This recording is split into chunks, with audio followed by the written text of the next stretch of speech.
A wife is her husband's housemaid. If she disobeys, it's divorce. My husband Tom stole my black card and went on a spending spree, taking advantage of me, taking advantage of the fact that I'm working. They're vacationing abroad. I can't stand being disrespected like this.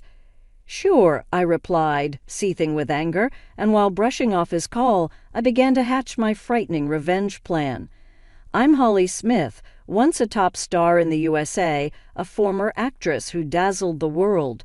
I even made it to Hollywood, captivating men globally and making headlines overseas. My fame was truly astounding. I left the limelight when I married Tom. He was my ex-manager and aide. He expertly supported me in my globe-trotting career, handling everything from my health to my private life. He's still helping with my current business ventures. Now we jointly run several fashion stores. I left the limelight 10 years ago at 21. My decision to retire at the height of my fame created a media frenzy. Die-hard fans were even showing up at my door.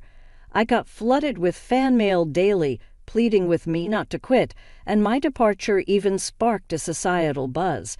Despite numerous baseless rumors and tabloid stories, Tom and I tied the knot in sheer happiness. Everyone around me supported us. Right before retiring, I launched my fashion label, and now Tom works for me. He is in finance while I thrive as a shrewd businesswoman, pushing our models to success. Our life seemed idyllic, but recently, Tom's been acting strangely. He constantly sighs in exhaustion at home, giving me these defeated looks. Tom, what's the deal? You've seemed down. Anything wrong at the office? I knew he was prone to bottling things up, so in our moments together, I often checked in on him. He's not one to openly share problems, always waiting for me to intuitively step in. Though it could be tiresome, I never begrudged it as he had handled my complex issues too. My appreciation always trumped any irritation. You know, I'm sick of being the sidekick, always doing what you say, he blurted out unexpectedly, catching me off guard. What's this all about? You've never mentioned anything like this. Tom often lashed out at me with his words. It was a sign of his frustration being misdirected. Tom starts saying things like this when he's swamped with work. He acts tough at work, so he probably has nowhere else to vent. I remember lashing out at him many times when I was an actress, so I understand how he feels. But still, his unexpected words shook me, and I found my voice trembling. I have been holding back. Holly's always busy, and I'm just being supported. Tom may earn more than the average person, but he's still just an employee at our company. I earn more than him, but I never thought it mattered who earned more in a marriage. His words were a shock to me. Even when you come home, you're all about work, hardly paying any attention to me. When we go shopping, you just buy whatever you want. How do you think I feel watching that? Despite appearances, I've been really patient, you know. Why can't you be more considerate? Tom looked at me with dissatisfaction, his lips pursed like a spoiled child. Frankly, his words irritated me. Our household is almost entirely supported by my income. His salary is his to use as he pleases. As I told him, it's my way of thanking him for all the trouble he's gone through and the support he's given me. There were times when he supported me financially during our poorer days. I wanted to repay him for all the times he sacrificed his personal time for me, right up until the day I retired. It hurts to hear such ungrateful words. The clothes and accessories I buy are from the savings I manage. If anything, I'm the one making sacrifices. This thought sparked anger in me. Holly, you're too free. I want more time off, and I want to travel leisurely. The salary's good since joining the company, but there's just no time. I left showbiz and joined your company to support you, Holly. Don't I deserve more gratitude? Stop prioritizing your own time and give me a break. When I retired, he stayed in showbiz, saying he'd continue being a manager. But once my business took off, Tom changed his tune, wanting to support me if I joined the company. And stay by your side, Holly. You won't be lonely. I want to be there for you. I wanted to spend time with him, so I let him join. I never asked him to, so why am I being treated this way? Is this life still not enough? Isn't he being too selfish? As I thought this, Tom made a suggestion, as if to add insult to injury. That's it. My parents' 60th is coming up. Can I get some time off for a celebration? That's all I ask. I won't be selfish anymore, but I want 2 weeks off.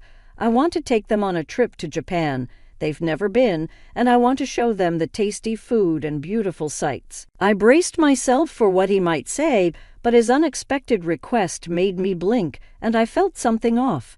2 weeks off is nothing big, something he could easily request at work without making such a fuss. Our company is known for being fair. No one would begrudge a leave request, and we're well equipped to handle someone's absence. Yet he makes a scene and negotiates directly with me.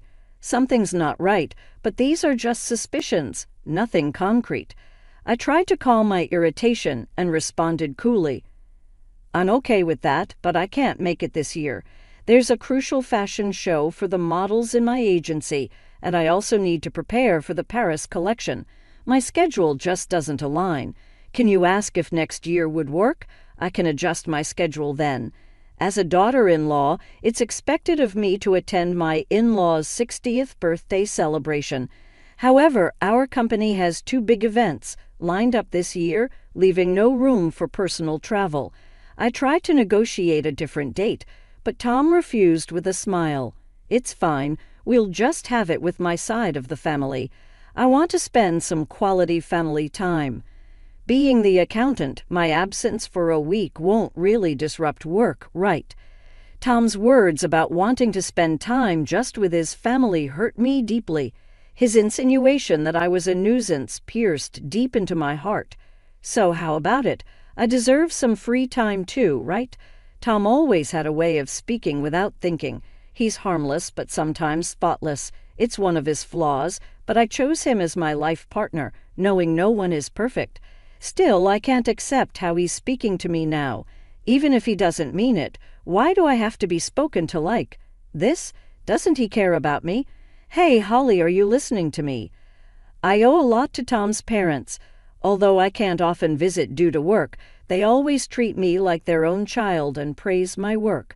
We're so happy to have such a wonderful daughter, his mother had said when I married into the family, and his father celebrated our marriage with joy.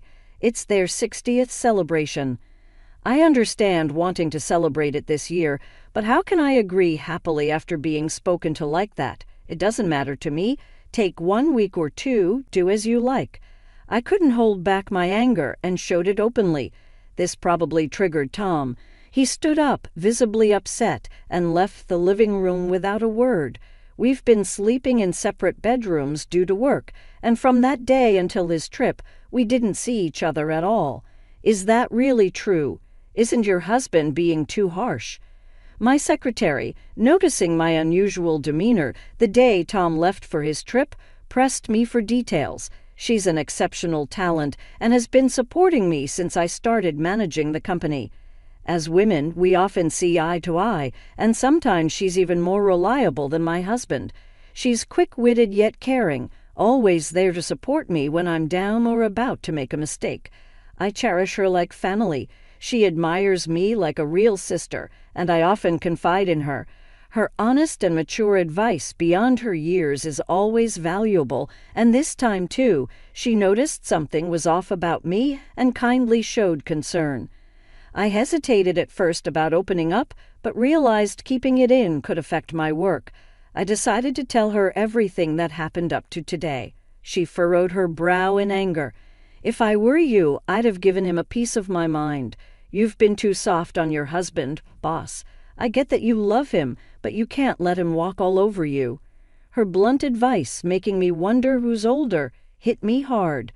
In an environment where everyone tends to hold back from telling me things, she's the only one who treats me as an equal. This freshness and comfort are something I really value.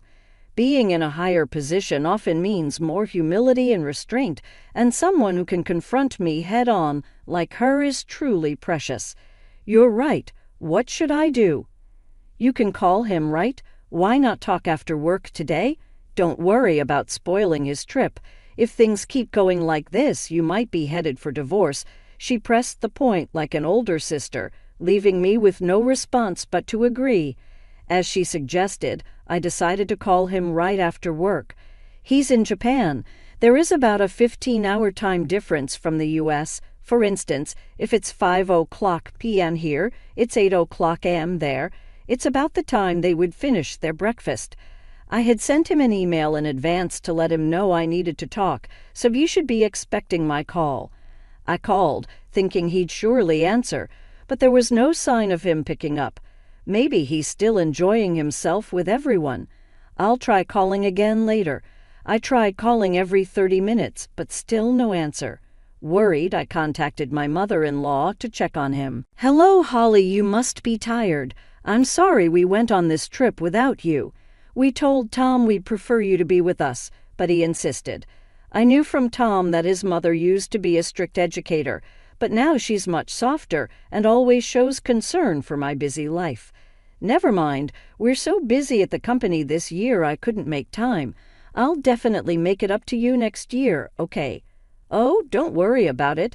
Just having this wonderful trip as a gift from you is more than enough for us." Her kind words, like smiling, struck me as odd. "Wait, a gift?" I asked, puzzled by the unfamiliar term. She seemed surprised by my question while expressing surprise. They explained the situation to me. "Oh, isn't it? Tom told us this trip was fully paid for by you since you couldn't join." What I couldn't help but shout in surprise over the phone, my mother-in-law realized I didn't know anything from my reaction. She hurriedly connected her words. "Isn't this the trip Holly arranged? Tom paid for everything with Holly's card, so I thought it was from you. The trip included Tom's parents and his sister's family, 5 people in total. The flight alone costs about $1,000 per person minimum, including other expenses. It easily exceeded $10,000. It's outrageous to use such a large amount without consulting me, especially since I usually cover living expenses. Tom doesn't gamble or smoke, so his salary should be intact. He definitely earns enough to afford such expenses, yet he didn't. With him not answering my calls, my anger started boiling. My mother-in-law, noticing my state, spoke with concern. "Holly, are you okay? We'll pay back every penny." Tom insisted on covering everything, which seemed odd. "My husband and I decided to pay you back later. We miss you and plan to visit you. This trip might be based on a terrible plan." Thinking so, my mother-in-law continued to comfort me. "You're not at fault. It's also your 60th celebration, so please use that money for your enjoyment. I'll definitely get Tom to pay for it, but could you tell me more about the trip's planning?" I was wondering what Tom was up to. I realized this trip must have been carefully planned months ago. Tom was using me without my knowledge. At that moment, I started to suspect him. Then my mother-in-law shared a shocking truth. The trip was actually proposed by Tom's sister and her husband. To my surprise, it was Tom's sister and her husband, who always criticized me, who initiated the trip. Tom's brother-in-law, an executive at my rival company, looked down on me for being a female CEO. Due to her high pride, Tom never stood up to his sister. The sight of such a Tom perking up to someone other than herself, in other words, me, must have caught my sister-in-law's eye. Even though she's always led Tom by the nose, I couldn't stand the fact that she's offended by just a slightly nice look from Tom. With their strong sense of rivalry, my sister-in-law and her husband disliked me, and I tried my best to avoid dealing with those two as much as possible. The couple, always competitive and disliking me, planned this trip, possibly persuading Tom to pick a fight and exclude me. They waited for the right moment to bring Tom along as a cash cow. "I'm so sorry I didn't know anything. Tom told me you were busy and asked us not to contact you directly. If my unaware in-laws and I were to communicate, it would reveal the plan, potentially causing a rift in our marriage. To prevent this, Tom had to restrict his parents' actions in advance. For my in-laws, who didn't understand how busy I was, Tom's advice was absolute. They decided to follow his words and express their gratitude when they returned. "Holly, did you give Tom a card or something? He was paying with a black card I've never seen before. My father-in-law must have been listening in, given his hasty tone. He asked me a question that had been on my mind. The moment he mentioned a black card, I checked my safe. The black card he referred to was the company's vital black card, used only by Tom and me, who knew the safe's password.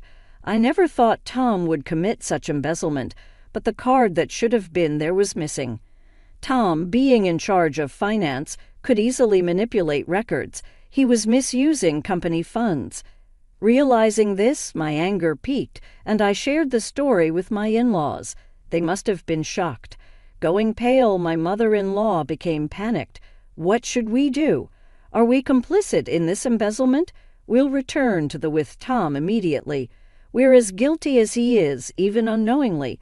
We'll accept our punishment once we're back, my father-in-law, a man of strong responsibility, said. I shook my head, refusing his words. It was all engineered by Tom's sister's family and Tom. My in-laws weren't to blame. I couldn't punish them. No need for that. You were just manipulated by Tom. You're not at fault, but I can't let them off the hook. We don't need punishment, but could you help me with something? What I've turned a blind eye to Tom's actions until now, that's my fault. He's taking me for granted, thinking he can get away with just an apology. This isn't just a marital issue, it's a company issue. We need to teach him a lesson. All right, we'll do whatever we can to help. So we started plotting a revenge plan. Surprised by my own cunning, but my love for Tom had died. Now only hatred and anger were surging through me. Initially, my in-laws were hesitant about this horrible plan, but they also have Tom's responsibilities as parents, and finally they resolved themselves. As parents, they agreed to be my allies. Amidst this meeting, Tom unexpectedly called. I ended the call with my in-laws and answered Tom's. "What's up? We're enjoying a family-only trip. So what's this important talk about?" Tom's sarcastic tone only fueled my irritation. "You took your time calling. Did you go a little wild, huh?" "No way. Just having drinks at a nearby bar with Mom and Dad." This confirmed he was lying. I had just spoken to his parents, and there was no noisy bar sound in the background. Besides, they had no reason to lie to me. He was probably out causing a ruckus with his sister's family. His words, erasing all the time and relationship we had built, cooled my feelings entirely. "Oh, really? By the way, Tom, you haven't been doing anything with the company's expenses, have you?" His demeanor changed instantly at my unexpected question. "What's that all about?" His tone, usually light-hearted, became dead serious. Was this his true nature? Seeing his attitude shift as if he now saw me as an enemy, I faced him with equal firmness. "Just checking, since there will be an audit at the company soon. Are you suspecting me?" His defensive reaction showed his guilt. I couldn't help but laugh at his poor response. "What's wrong? I was just concerned, and you're talking about suspicion. Did you do something wrong?" "No, anyway, the house isn't in a mess when I get back, right?" Realizing he was digging himself deeper, he suddenly changed the subject. His actions only made him look more suspicious. I was almost impressed by his foolishness. "Who knows? I've been busy with work too. Give me a break. I hate coming back to a dirty house with bugs. A wife is her husband's maid. Disobey and it's divorce. Even our executive says that to his wife. Looks like I might have to do the same, right? You wouldn't want that, so keep the house clean." I had never seen him getting along with the executive. His current words were probably all his own thoughts, but aware of his weaker position, he used the third person to express them. His patheticness made me sigh. Sure, I'll keep that in mind. There was no need to talk to him any longer. Tom clearly looked down on me, even embezzling company funds. Embezzlement is a serious crime, and I could take him to the police. No mercy even for a spouse. After ending the call with Tom, I immediately phoned a certain place. The next day, while busy preparing for the fashion show, I was bombarded with calls. Of course, it was Tom. I noticed his calls late at night while I was out, for a reason, accompanied by my secretary. Luckily, she was driving, so I answered Tom's call. "You're late. What have you been doing?" His voice was rougher than I'd ever heard, surprising both my secretary and me, who were listening on speaker. "What do you mean?" "I was working." "Did you do something yesterday?" "Do something like what?" "Don't play dumb. Tell me the truth. What did you do?" Tom was in complete panic, and in the background I could hear several Japanese men confronting him, along with my sister-in-law and her husband. Sounds noisy. Something wrong? "No, it's just, Tom, who had been blustering, suddenly began to stammer. He realized that admitting anything would put him in a very disadvantageous position. His odd behavior made me explain to him what was coming. Time to give him a taste of despair. "Too bad, Tom. You were supposed to be having a blast in Japan, but it seems your dream turned into a nightmare overnight, huh? But it's what you deserve from misusing someone else's money. You did something, didn't you?" As he reacted weirdly, I revealed what I had done the day before. I had contacted the president of the credit card company I was contracted with. Despite being after hours, he agreed to help me due to our long-standing relationship. He immediately suspended the company's credit card. If a credit card is misused, the company doesn't have to pay the store, leaving the store at a loss. However, Tom had arranged to pay the entire bill at checkout. So, with the card blocked, he couldn't pay and was now being interrogated by the hotel receptionists. "Tom, Mom, and Dad have already checked out. The taxi I reserved for them left with them, so there's no one coming to pick you up." My sister-in-law, who was cornered, bombarded Tom, asking what to do next. Hearing this, Tom panicked even more and directed his anger at me. "How can you do this and think it's okay? You ready for a divorce? Go ahead. I'd rather not have a husband who embezzles company funds. I've already spoken to a lawyer, and we're moving forward with divorce proceedings." What was visibly shaken by my unflappable demeanor. "I've overlooked so much of what you've done, Tom. There was a time when you supported my work, and I was grateful. But I've reached my limit. My patience is exhausted." "That can't be." Realizing he was in an absolute crisis, Tom finally understood my fury and let out a pitiful cry. The receptionist relentlessly demanded payment from Tom and his group, who were now cornered in despair. But none of them could speak Japanese, relying on a guide for communication. Listening to their situation, I suggested switching the call to me. "No one there speaks Japanese, right? Let me talk to them for you." "You're going to help." "Gladly." Tom must have thought I had a change of heart. Realizing his mistake, without hesitation, he handed his phone to them. I explained the situation to the receptionists in Japanese, and they quickly grasped it, seeming quite cooperative. To ease their worries, I also gave them my contact information, which my secretary noted down. They happily agreed to my proposal. After a friendly chat, they returned the phone to Tom. "What happened? Did you sort it out?" "Yes, I've taken care of it. Now it's up to you guys." "Really? You're a lifesaver. Holly, I love you." He hurried off, apparently called by the receptionists. Tom, clueless, ended the call and followed them. "Are you sure about this? It probably won't end well." "Perfect, right. It's ideal for them to see." Hell. An hour later, as expected, I received a barrage of calls again from Tom. When I answered the call, Tom was on the line, his voice filled with pitiful anguish. "Holly, what's going on here? What is this place?" Crying out, he showed me via video call the image of a slum area in Osaka, Japan, the image of Skid Rows. Tom and his sister's family were stripped of their belongings and in a pitiful state, caught by those guys and being taken to what's considered the most dangerous place in Japan. It was honestly unexpected. When I was talking to the receptionist, he said, "I was a big fan of you. I'll prepare a harsh punishment. Just leave it to me." But I never expected it would be this place. I laughed out loud at the unexpected location. Lucky you're still alive in Japan's most dangerous place. It's a miracle, really. What? Wait, Holly, what's this about? Explain yourself and come help us right now. Since it's a video call, they can probably hear everything clearly.